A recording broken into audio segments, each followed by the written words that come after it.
It says, can XRP's price appreciate by 2030 without the domino theory ever completely coming to fruition?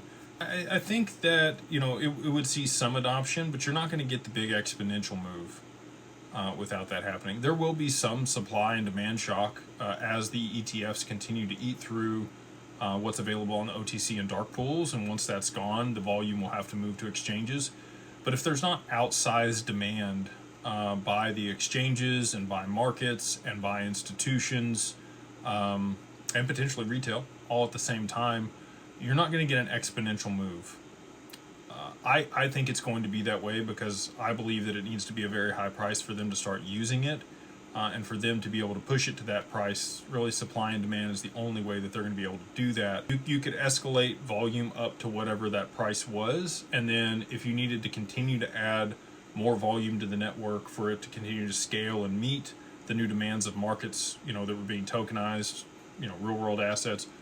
You know, again, I've told you guys, I believe by the end of 2030, 80% of the global value will be tokenized.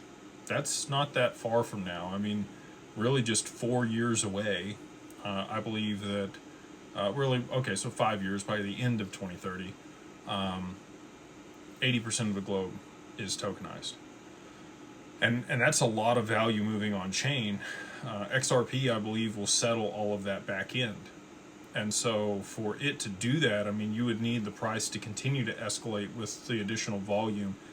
But it really can't even start moving, utilizing the utility or continuing to escalate because of the volume on the network until you kickstart it. I view XRP very similarly.